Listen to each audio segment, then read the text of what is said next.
Shalom saudara yang terkasih di dalam nama Tuhan Yesus dimanapun Anda berada. Semoga Bapak Ibu sehat walaupun dalam keadaan pandemi seperti ini. Hari ini saya akan menyampaikan suatu hal berbicara tentang iman kita kepada Yesus Kristus. Bagaimana kita mengimani Yesus sebagai Allah, tetapi ada beberapa orang yang menganggapnya sepele, yang menganggapnya itu sesuatu gurauan. Tadi malam saya menonton sebuah live yang ada di channelnya Pak Joshua Tewu di Kalam Kudus, dan mereka berbincang-bincang tentang iman Kristen. Saya tidak ada masalah kalau mereka berbicara tentang iman mereka terhadap Allah mereka atau terhadap Yesus mereka.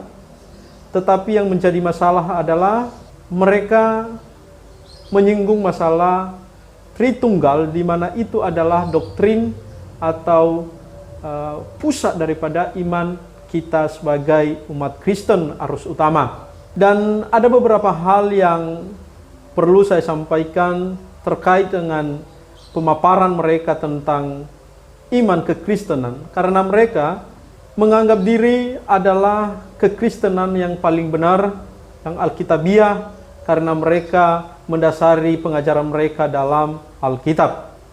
Tetapi mari kita melihat dan mempelajari kembali apa yang mereka sampaikan di media sosial. Oleh sebab itu ada beberapa hal yang saya soroti berbicara tentang percakapan mereka ini, yaitu iman dan pernyataan mereka terhadap Yesus. Itulah sebabnya saya memberikan tema kepada kita pada hari ini, yaitu teologi yang tidak bertanggung jawab oleh Dr. Joshua Tewu, DBS, dan Pendeta Risuli Lubis. Nah, Pendeta Risuli Lubis ini adalah pendeta seorang penginjil yang dulunya dia dari agama seberang, lalu dia percaya Yesus. Sebenarnya beliau ini sebelumnya saya melihat bahwa dia sangat semangat dalam penginjilan. Tetapi sayangnya ketika bertemu dengan Pak Joshua Tewu, terlihat siapa dirinya sebenarnya. Ternyata apa yang kita selama ini katakan bahwa mereka adalah orang-orang yang giat dalam menginjil, memenangkan jiwa, melakukan mujizat, ternyata mereka bukan bagian daripada kita. Bahkan Pak Risuli Lubis ini pengajarannya lebih tambah parah. Kenapa saya katakan bahwa mereka ini adalah pengajar-pengajar yang tidak baik untuk kita teladani? Mari kita akan melihat kenapa saya harus mengatakan seperti itu. Bapak Ibu, di dalam Alkitab menuliskan di dalam 1 Tesalonika pasal 5 ayat 21 mengatakan, ujilah segala sesuatu dan peganglah yang baik.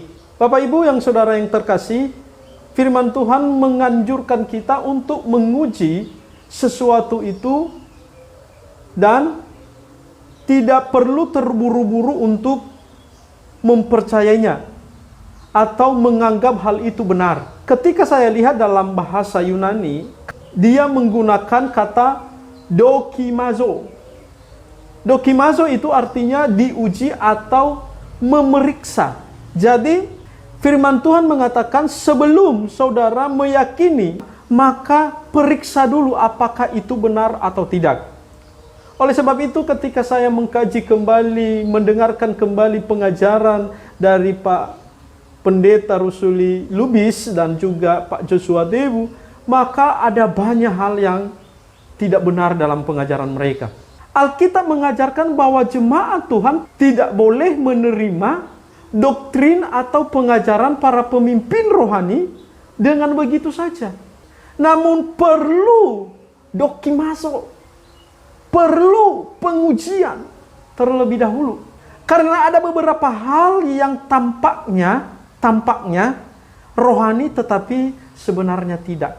Mari kita lihat dalam Matius 7 ayat 21 sampai 23. Firman Tuhan mengatakan, bukan setiap orang yang berseru kepadaku, Tuhan, Tuhan, akan masuk ke dalam kerajaan surga, melainkan dia yang melakukan kehendak Bapa-Ku yang di surga. Pada hari terakhir, banyak orang akan berseru kepadaku, Tuhan, Tuhan, bukankah kami bernubuat demi namamu, dan mengusir setan demi namamu, dan mengadakan banyak mukjizat demi namamu juga? Pada waktu itulah aku akan berterus terang kepada mereka dan berkata, aku tidak pernah mengenal kamu. Enyalah daripadaku kamu sekalian pembuat kejahatan. Saudara yang terkasih di dalam nama Tuhan Yesus, firman Tuhan mengingatkan kepada kita hari ini bahwa kita tidak boleh mudah percaya kepada orang. Meskipun dia itu membuat mukjizat dalam nama Yesus, meskipun dia itu mengusir setan dalam nama Yesus, meskipun dia berseru dalam nama Yesus, itu tidak menjadi bukti bahwa dia melakukan kehendak Bapa di surga. Karena kenapa? Ada banyak para rasul mengingatkan kepada kita, bahkan Yesus sendiri, bahwa ada guru-guru palsu. Dan itulah sebabnya saudara-saudara, jangan terlalu mudah percaya kepada orang-orang yang menyatakan bahwa saya percaya Yesus, saya membaptis orang dalam nama Yesus. Belum tentu. Karena kenapa? Kita lihat di dalam Alkitab. Di dalam 2 Korintus 1, di dalam 2 Korintus 11 ayat 4 mengatakan, tetapi aku takut kalau pikiran kamu disesatkan dari kesetiaan kamu yang sejati kepada Kristus.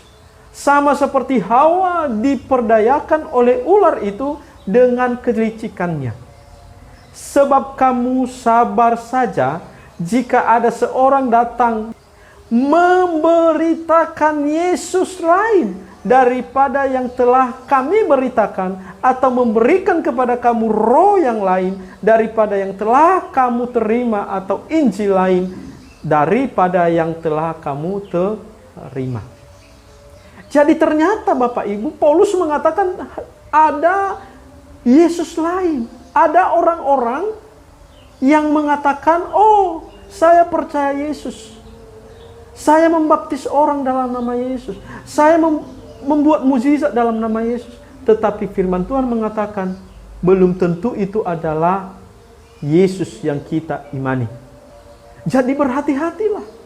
Berikutnya adalah di dalam Galatia 1 ayat 8-9. Firman Tuhan mengatakan, tetapi sekalipun kami atau seorang malaikat dari sorga memberikan kepada kamu suatu Injil yang berbeda dengan Injil yang telah kami beritakan kepadamu, terkutuklah dia.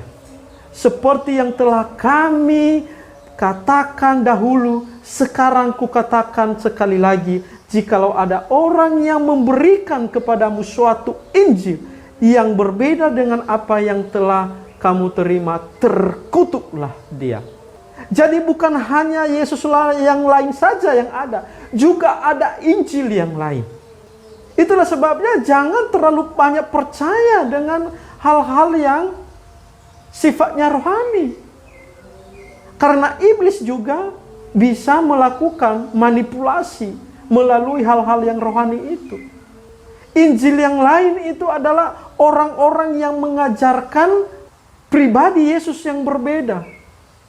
Sama seperti saksi Yehova, sama seperti Unitarian, sama seperti Pak Joshua Tebu, sama seperti Pak Resuli Lubis. Mereka mengajarkan Injil lain, mereka mengajarkan Yesus lain, tidak sama dengan kita. Jangan berharap, jangan mengatakan bahwa mereka adalah giat dalam penginjilan, giat dalam melakukan mujizat. Firman Tuhan mengatakan itu tidak menentukan. Belum tentu mereka melakukan kehendak Bapa. Jadi berhati-hati. Saya memiliki alasan mengapa saya mengatakan bahwa kedua orang ini memiliki teologi yang tidak bertanggung jawab. Mari kita simak pernyataan Pak Resuli Lubis. Mari kita lihat videonya. Oke, coba kita ini dulu lah supaya mereka juga Atau tentang baptisan juga semua pakai nama Yesus. Memang itu ini aja Pak. Iya, oke. Jadi kenapa nggak pakai atas nama Allah Bapa, Allah Anak, Roh Kudus? Kenapa nggak pakai begitu? Walaupun ada di Matius 28, tapi yang baptis tidak pakai begitu. Matius 28 dulu, Pak. Kita buka, nggak apa-apa. Iya, ya udah. Itu baptisan kan? Iya. Artinya orang bilang itu Bapa, Anak dan Roh Kudus. Iya, iya. Kita buka aja, Pak. Apakah begitu bahasanya gitu loh. Iya, Ya, Matius 28 ayat 19 sampai 20. Ya. Oke. Dari 18, Yesus mendekati mereka dan berkata, tunggu dulu, saya sampaikan dulu kan? Ya. Saya masukkan dulu. Ya, 28, Yesus mendekati mereka dan berkata, kepadaku telah diberikan segala kuasa di sorga dan di bumi. Karena itu pergilah, jadikanlah semua bangsa muridku. Ini, lihat nih, bukan muridmu lah, para rasul itu. Ya. Yesus tidak bilang jadikan muridmu semua ya, enggak, muridku. Ya, jadi rasul siapapun tidak punya murid mestinya. Dan di bumi di sorga pun kuasa udah ada pada Yesus. Iya. Terus silakan aja ada Bapa silakan, tapi kuasa ada pada Yesus. Iya, segala kuasa. Nah, saya ikutin yang segala kuasa. Segala kuasa. Mau ada Bapa, mau ada kakek, ada nenek, Yes, kuasa. Yang penting segala kuasa yang saya ikuti. Ya. Yang punya segala kuasa. Betul. Nah, walaupun mereka ambil ini, Pak, silakan, nggak apa-apa. Baptislah mereka dalam nama Bapa dan Anak dan Roh Kudus nih. Saudara, di dalam video itu Pak Resuli Lubis menghujat Bapa, menghujat Yesus, dan menghujat Roh Kudus. Di mana dia menghujat Roh Kudusnya? Kalau saudara memperhatikan pernyataannya, dia mengatakan seperti ini. Tidak perlu dalam nama Bapa, Anak, dan Roh Kudus. Meskipun dalam nama kakek, nenek, tidak masalah. Yang penting kuasanya, dalam kuasanya. Nah, inilah orang-orang semacam ini hanya mencari keuntungannya sendiri. Mereka menghina Allah mereka sendiri. Mereka menghina Yesus itu sendiri. Karena kenapa? Firman Tuhan jelas-jelas mengatakan, baptislah mereka dalam nama Bapa, Putra, dan Roh Kudus, bukan dalam nama nenek, kakek. Dan itu adalah penghinaan Bapak Ibu. Karena kenapa? Hanya dia melihat kuasanya saja. Tidak perlu Bapa Allahnya. Ya kalau tidak perlu ya berarti bisa dibaptis loh. Dalam nama semua orang. Sedangkan firman Tuhan ini adalah amanat agung yang tidak boleh tidak dilakukan oleh orang-orang percaya. Kalau orang-orang percaya keluar dari kebenaran ini, itu dinyatakan sesat. Saudara-saudara, itu sudah jelas, sudah sesat itu. Jangan terlalu gampang untuk percaya kepada orang-orang seperti ini karena mereka giat dalam pelayanan. Setan pun giat dalam pelayanannya untuk menyesatkan orang-orang.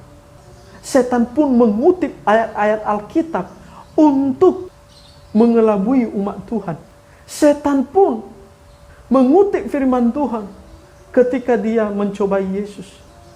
Jadi, apa yang saudara harapkan? Saudara, jangan terpesona dengan gaya mereka. Jangan terpesona dengan semangat mereka. Itu tidak menentukan bahwa apa yang mereka katakan itu adalah sesuatu yang benar. Hal yang kedua, yang membuat saya menganggap mereka adalah orang-orang yang tidak bertanggung jawab dalam berteologi. Mari kita lihat dan simak video ini. Saya jawab dulu. Saya bukan oneness, saya pengikut Kristus. Amin. Waktu Yesus dibaptis dan ada suara dari surga, itu omnipresent, Tuhan itu menghadir. Jadi kealahan itu tidak bisa diikat oleh fisik Yesus. Waktu Yesus dibaptis di Sungai Yordan, di Arab Saudi pun ada Yesus. Kalau Indonesia waktu itu ada pun di Indonesia pun ada Tuhan Allah. Jadi tidak dibatasi dengan tubuh Yesus. Saudara, perhatikan kata Pak Resuli Lubis yang mengatakan ketika Yesus dibaptis di Sungai Yordan, dia juga ada di Arab. Jadi dia mengatakan bahwa Yesus itu adalah maha hadir ketika lagi di dunia. Saya mau katakan, itu adalah pengajaran sesat. Itu yang saya sampaikan di video saya yang sebelumnya, yang mengatakan menolak kemanusiaan Yesus adalah seorang antikristus dan penyesat. Ini adalah pengajaran Cerinthus, di mana dia mengatakan bahwa Yesus ketika dia masih dalam dunia, dia adalah maha hadir. Dia bisa hadir di mana-mana. Dia adalah bertubuh maya. Dia tidak seperti manusia biasa. Dia tubuhnya semu. Dan ini firman Tuhan, Rasul Yohanes mengatakan bahwa orang yang demikian adalah seorang antikristus dan penyesat. Saudara-saudara, perhatikan. Baca ayat itu. Di dalam 2 Yohanes pasal yang pertama sampai ayat yang berikutnya. Coba dibaca baik-baik. Di situ dengan nyata jelas bahwa orang yang menolak Yesus sebagai manusia yang sempurna, seorang manusia yang sejati, maka dia dinyatakan sebagai pengajar sesat. Inilah yang menjadi konsekuensi dari teologi oneness yang berpendapat bahwa pribadi Allah itu satu dan hakikatnya satu. Ini konsekuensinya. Karena kenapa? Karena pribadinya hanya satu, maka ketika pun Yesus ada di dunia, karena ada Allah di dalam dirinya, maka dia bisa maha hadir. Saya mau katakan, Yesus tidak, tubuh manusia Yesus itu tidak maha hadir ketika dia di dalam dunia itu, di dalam dunia ini. Yesus bisa maha hadir ketika dia sudah bangkit dari antara orang mati, lalu menerima tubuh kemuliaan. Dan disitulah baru dia tidak terbatas oleh ruang dan waktu. Tetapi ketika Yesus mulai dari dia anak-anak, ada di dalam kandungan Maria, waktu dia dibaptis, dia tidak maha hadir. Dia tidak ada di Arab kemanusiaannya. Dia tetap di Sungai Yordan itu. Kalau ada orang yang mengatakan ketika Yesus di Sungai Yordan dan juga dia ada di Arab, itu sudah menyatakan diri sebagai pengajar sesat. Karena kenapa? Itu adalah pengajaran yang digagas oleh Serintus yang dipengaruhi oleh paham dualisme yang disebut dengan paham doketisme, yang mengatakan bahwa Yesus itu hanya bertubuh maya dan tanpa ditafsir, tanpa ada penggalian Alkitab, itu sudah jelas-jelas. Itulah sebabnya kenapa ayat itu muncul, ditulis oleh Rasul Yohanes, karena ada pengajaran semacam itu. Saya memberikan ayat firman Tuhan dan kemungkinan besar ini akan dikutip ketika mereka membenarkan diri tentang konsep ini. Mari kita melihat di dalam Yohanes pasal 8 ayat yang ke-59. Firman Tuhan mengatakan, lalu mereka mengambil batu untuk melempari dia, tetapi Yesus menghilang dan meninggalkan bait Allah. Saudara-saudara, perhatikan, kemungkinan besar Pak Resuli Lubis akan mengutip ayat ini untuk membenarkan pernyataannya bahwa manusia Yesus bisa maha hadir. Karena kenapa? Dia mengatakan di situ Yesus menghilang. Dan sebenarnya kata Yesus menghilang di sana itu adalah bukan seperti jin. Seperti yang kita lihat di dalam iklan itu yang mengatakan, ku berikan satu permintaan. Itu bukan jin seperti itu yang ada di dalam, yang dimaksudkan di dalam teks ini. Nah, tentunya Bapak Ibu untuk memahami ayat ini tentunya kita harus belajar bahasa Yunani. Apakah itu benar-benar menghilang atau dibawa? Itu kita harus belajar. Tetapi saya nggak sampaikan di dalam video ini. Nanti satu video saya akan sampaikan, benar nggak Yesus itu menghilang? Benar nggak dia itu maha hadir ketika dia ada di dalam dunia? Atau kemanusiaan Yesus itu maha hadir? Dan teks yang kedua yang dia pasti kutip untuk membenarkan dirinya adalah ketika Yesus berjalan di atas air. Jadi berhati-hati Bapak Ibu. Berhati-hati dengan konsep kristologi. Karena itu akan membuat kita tersesat. Dan tidak main-main. Semua para rasul, pusat Pengajaran mereka adalah tentang Kristus. Baik bagaimana kita diselamatkan oleh Kristus, baik kita bagaimana percaya mengimani Yesus Kristus, dan sampai kepada hal-hal yang kecil, yaitu bagaimana kita memahami Yesus itu, apakah dia adalah manusia yang sempurna, apakah dia adalah Allah yang sempurna. Kalau kita salah dalam doktrin ini, maka kita dinyatakan sebagai seorang antikristus. Hal yang berikutnya, Anda kalau Tritunggal bisa selamat, Ya udah. ya udah, Selamatkan diri. selamatlah dirimu. Tapi saya lewat Yesus Kristus saya bisa selamat, ya udah. Ya udah. Ya, gitu ya. Supaya lebih sempurna So, statement Bapak dari saya terakhir bahwa gantilah istilah menebus dosa manusia, Ya. karena Yesus nggak menebus dosamu, yang Oh, iya, iya. Yesus tebus di kau, Pak. oh iya iya. Ya, kita ini Iya, betul, betul. yang dia tebus, dia beli Ya. kembali. Iya, betul. Ya, kalau dosa kita yang ditebus, dosa kita masuk surga, kita neraka. Oh iya. iya. Nah, yang ditebus itu membeli Iya. kembali apa yang Salah. menjadi milik Tuhan. Iya, iya. Tapi itu bahasa memang yang umum dipakai. Iya, iya. Orang, tapi Dia menebus saya. iya, selamat. menebus saya sebagai orang berdosa, saya ditebusnya gitu loh. Iya. Tapi itu ya supaya kita reformasi keseluruhan Iya, lah, Pak. iya. So, artinya, nah, saudara-saudara yang kekasih, sekali lagi seperti Pak Lubis bilang, tidak menyalahkan Allah Tritunggal. Artinya gini, Allah Tritunggal itu konsep teologi yang kita terima sebagai konsep apologetics di zamannya.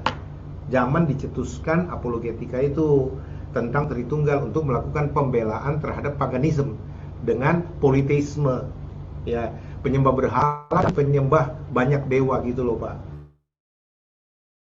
Jelaskan atas tuduhan mereka bahwa Kristen juga sama, menyembah lebih dari satu Allah, buktinya Bapa, Anak, dan Roh Kudus. Nah, yang saya sampaikan di dalam hal ini adalah kedua orang ini mengatakan bahwa kami tidak bermasalah dengan doktrin Tritunggal. Kalau itu adalah imanmu, silahkanlah saudara mengimani. Ini yang menjadi masalah, Bapak Ibu. Bagi saya, inilah pernyataan yang paling bodoh dan konyol.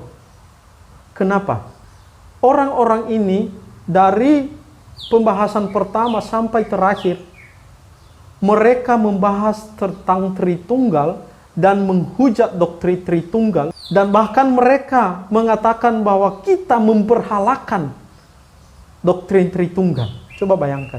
Dan yang kedua, yang saya tidak sepakat dengan pendapat mereka ini, kalau memang itu tidak penting untuk dibahas doktrin Tritunggal seperti yang dikatakan oleh Pak Joshua Tebu, seperti yang dikatakan oleh Pak Risuli Lubis, yang mengatakan yang penting Yesus. Untuk apa saudara menjelek-jelekan iman kami yang percaya kepada Yesus, yang percaya kepada Tritunggal? Kalau itu tidak penting untuk kita bahas, lalu dia memiliki alasan kenapa dia buat konten-konten untuk mengkritik Tritunggal. Karena bagi dia ada banyak orang yang menganggap dia sebagai pengajar sesat. Sebenarnya tidak ada orang yang menganggap Pak Joshua Tebu pengajar sesat kalau dulu dia tidak menjelekan iman kekristenan, atau kalau dia tidak mengatakan bahwa doktrin Tritunggal itu adalah sesat. Sudah usang, sudah tidak relevan lagi. Bukan orang-orang Kristen arus utama yang menyatakan Pak Joshua Tebu itu adalah pengajar sesat, tetapi perkataannya lah, pengajarannya lah yang membuat dia disebut sebagai pengajar sesat. Karena kenapa? Dulunya dia berasal dari kita, memiliki kitab suci yang sama. Jadi sebelum dia menyatakan sesuatu tentang imannya, kita kan fine-fine aja. Kita tidak ada masalah. Kita berpikir pun dia percaya Allah Tritunggal. Ternyata dia tidak percaya. Nah, disitulah kita baru melihat bahwa dia adalah bukan bagian dari kekristenan.